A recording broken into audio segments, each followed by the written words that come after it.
Hi, hello. Welcome back to our channel. എല്ലാവർക്കും പുതിയൊരു വീഡിയോയിലേക്ക് ഒരിക്കൽ കൂടി സ്വാഗതം. If you are a new viewer, please do subscribe our channel. നമ്മുടെ ചാനൽ ആദ്യമായിട്ട് കാണുന്നവരുണ്ടെങ്കിൽ ഒന്ന് സബ്സ്ക്രൈബ് ചെയ്ത് സപ്പോർട്ട് ചെയ്യുക. അതുപോലെ തന്നെ തൊട്ടടുത്തുള്ള ബെൽ ബട്ടൺ കൂടി എനേബിൾ ചെയ്യുകയാണെങ്കിൽ ഞാൻ അപ്ലോഡ് ചെയ്യുന്ന വീഡിയോസ് ഒന്നും തന്നെ മിസ്സാവാതെ നിങ്ങൾക്ക് നോട്ടിഫിക്കേഷനായിട്ട് വരുന്നതായിരിക്കും. So, today we are going to discuss about the topic synonyms.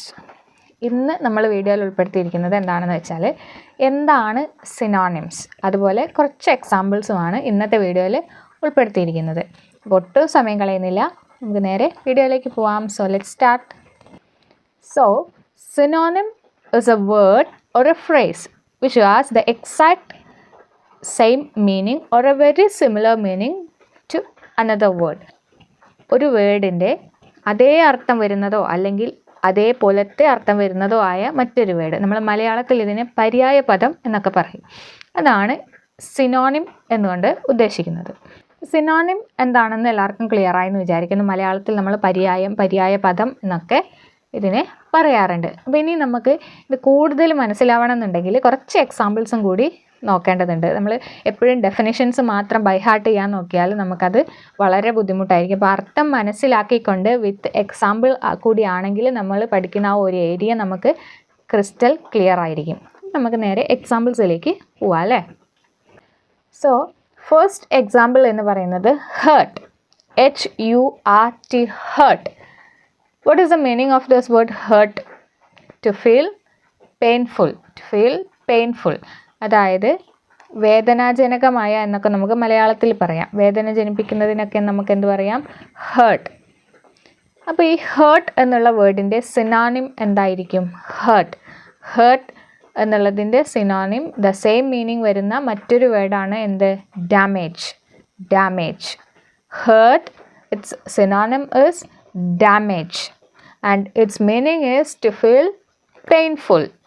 അപ്പോൾ ഒരു വേർഡ് പഠിക്കുന്ന സമയത്ത് നമുക്കിപ്പോൾ എന്തൊക്കെ കിട്ടി? ആ വേർഡിൻ്റെ സ്പെല്ലിങ് കിട്ടി, അതിൻ്റെ പ്രൊനൗൺസിയേഷൻ കിട്ടി, വേർഡിൻ്റെ മീനിങ് കിട്ടി, അതിൻ്റെ സിനോണിം കിട്ടി. ക്ലിയർ അല്ലേ? ആ ഒരു വേർഡിനെ സംബന്ധിച്ചിട്ടുള്ള ഇത്തരം കാര്യങ്ങളൊക്കെ ക്ലിയർ ആണെന്ന് വിചാരിക്കുന്നു. ഇനി നമുക്ക് അടുത്ത എക്സാമ്പിളിലേക്ക് പോവാം. സെക്കൻഡ് എക്സാമ്പിൾ എന്ന് പറയുന്നത് ഗെറ്റ്, GET, ഗെറ്റ്. നമ്മൾ പല സന്ദർഭങ്ങളിൽ ഉപയോഗിക്കുന്ന ഒരു വേർഡാണ് എന്ത്? ഗെറ്റ് എന്നുള്ളത്. What is the meaning of this word get? Receive. Receive.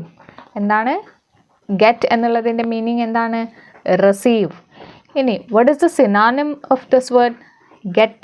The same meaning is acquire. Acquire. Get means to receive and the synonym is, what is it? Acquire. Acquire. Third example എന്ന് പറയുന്നത് എന്താണ്? Fat. Simple വേർഡാണ് fat. Fat. ഇത് നമ്മൾ നിത്യജീവിതത്തിൽ ഒരുപാട് തവണ ഉപയോഗിക്കുന്ന ഒരു വേർഡാണ് എന്ത്? Fat. Fat. What is the meaning of this word fat? ഫാറ്റിൻ്റെ മീനിങ് എന്താണ്? Weighing too much. Weighing too much, അതായത് ഒരുപാട് ഭാരമുള്ളതിനെയൊക്കെയാണ് നമ്മൾ എന്ത് പറയുക? ഫാറ്റ്. ഈ ഫാറ്റ് എന്നതിൻ്റെ അതേ അർത്ഥം വരുന്ന മറ്റൊരു വേർഡ് ഉണ്ട്. എന്താണ്? സ്റ്റൗട്ട്. സ്റ്റൗട്ട്. എന്താണ്? Stout. Fat, stout. Next word എന്ന് പറയുന്നത് ഫാസ്റ്റ്. ഫാസ്റ്റ്. നമ്മൾ പറയുന്ന അല്ലേ ഫാസ്റ്റ്. എന്താണ് ഫാസ്റ്റ് എന്നുള്ളതിൻ്റെ meaning? Able to move at great speed, അതായത് നല്ല വേഗത്തിൽ പോകുന്നതിന് നമുക്ക് എന്ത് പറയാം? ഫാസ്റ്റ്. വളരെ വേഗത്തിൽ എന്നൊക്കെ ഉള്ളതിന് നമുക്ക് ഫാസ്റ്റ് എന്ന് പറയാം. ഇതേ അർത്ഥം വരുന്ന മറ്റൊരു വേർഡ് ഏതാണ്? ക്വിക്ക്. ക്വിക്ക്. റൺ ഫാസ്റ്റ് എന്ന് പറയാം, അതുപോലെ റൺ ക്വിക്ക്ലി എന്ന് പറയാം അല്ലേ. അപ്പോൾ ഫാസ്റ്റ് എന്നുള്ളതിൻ്റെ സെയിം മീനിങ് വരുന്ന മറ്റൊരു വേർഡാണ് എന്ത്? ക്വിക്ക്. ക്വിക്ക്. നെക്സ്റ്റ് എക്സാമ്പിൾ എന്ന് പറയുന്നത് എൻഡ്, END, എൻഡ്. എൻഡ് എന്ന് പറഞ്ഞാൽ എന്താണ്? Last part. എന്തിൻ്റെങ്കിലും ഒരു അവസാനം. അവസാനത്തിനൊക്കെയാണ് നമ്മൾ എന്ത് പറയുക? ലാസ്റ്റ് പാർട്ട് അല്ലെങ്കിൽ എൻഡ് എന്നൊക്കെ പറയാം അല്ലേ. അപ്പോൾ അതേ മീനിങ് വരുന്ന അല്ലെങ്കിൽ അതിൻ്റെ സിമിലർ മീനിങ് വരുന്ന മറ്റൊരു വേർഡാണ് എന്ത്? സ്റ്റോപ്പ്. സ്റ്റോപ്പ്. സ്റ്റോപ്പ്. പക്ഷേ ഇവിടെ ചെറിയൊരു ഡൗട്ട് നിങ്ങൾക്ക് തോന്നാം. എൻഡ് എന്ന് പറഞ്ഞാൽ അവസാനം, അപ്പോൾ സ്റ്റോപ്പ് എന്ന് പറഞ്ഞാൽ നിർത്തുക എന്നല്ലേ? സിനോണിം എന്നാൽ എന്താണെന്ന് ഞാൻ ആദ്യം പറഞ്ഞ സമയത്ത് തന്നെ പറഞ്ഞിരുന്നു. എക്സാക്റ്റ് മീനിങ്, അതേ അർത്ഥം വരുന്നത്, അതല്ലെങ്കിൽ വെരി സിമിലർ മീനിങ് വരുന്നത്, അതായത് വളരെ അടുത്ത് നിൽക്കുന്ന അർത്ഥം വരുന്നതിനും നമുക്ക് എന്ത് പറയാം? സിനോണിം എന്ന് പറയാം. അപ്പം എൻഡ്, സ്റ്റോപ്പ്, ലാസ്റ്റ് പാർട്ട് ഇതൊക്കെ ഏകദേശം സിമിലർ ആയിട്ടുള്ള മീനിങ് വരുന്ന വേർഡ്സ് ആണ്. ഇത് ക്ലിയർ ആയെന്ന് കരുതുന്നു. The next word do. DO, do. DO, do. എന്താണ് ഈ ഡു എന്നുള്ളത് കൊണ്ട് ഉദ്ദേശിക്കുന്നത്? ചെയ്യുക, എന്തെങ്കിലും ഒരു പ്രവൃത്തി നടപ്പിലാക്കുക, ചെയ്യുക എന്നുള്ള അർത്ഥമൊക്കെയാണ് ഡു എന്നുള്ളതിന് വരുന്നത്. ഇതിനെ ഇംഗ്ലീഷിൽ പറയുകയാണെങ്കിൽ എങ്ങനെ പറയാം? ടു പെർഫോം ആൻ ആക്ഷൻ, എന്തെങ്കിലും ഒരു പ്രവൃത്തി ചെയ്യുന്നതിനെയാണ് നമ്മൾ എന്ത് പറയുക? Do.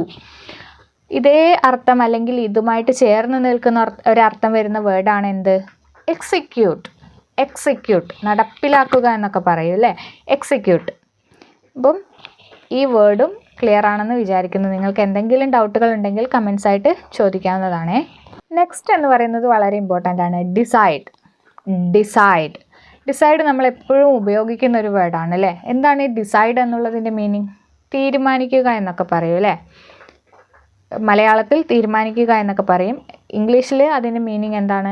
Think about 2 or more possibilities and choose one of them. അതായത് 2 അതിൽ കൂടുതലോ കാര്യങ്ങൾ നമ്മളൊരു കാര്യത്തിൽ തീരുമാനത്തിലെത്താൻ ബുദ്ധിമുട്ടുന്ന സമയത്ത് ഒരുപാട് തവണ നമ്മൾ ആലോചിച്ച് അതിൽ നിന്ന് കറക്റ്റായിട്ടുള്ള ഒന്നിനെ തീരുമാനിക്കും. അതിനാണ് എന്ത് പറയുക? ഡിസൈഡ്. ഡിസൈഡ്. അതേ അർത്ഥം വരുന്ന മറ്റൊരു വേർഡാണ് എന്ത്? ഡിറ്റർമിൻ. ഡിറ്റർമിൻ. ഡിറ്റർമിൻ. അപ്പം ഡിസൈഡ് എന്നുള്ളതിൻ്റെ സിമിലർ വേർഡ് മീനിങ് വരുന്നതാണ് എന്ത്? ഡിറ്റർമിൻ. ക്ലിയർ അല്ലേ?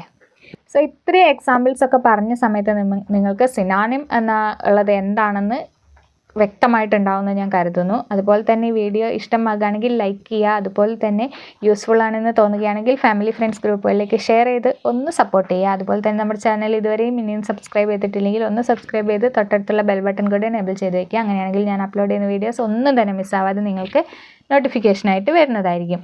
ഇനിയും ഇത്തരത്തിലുള്ള യൂസ്ഫുൾ വീഡിയോസുമായിട്ട് വരാം. അതുവരേക്കും ടാറ്റാ.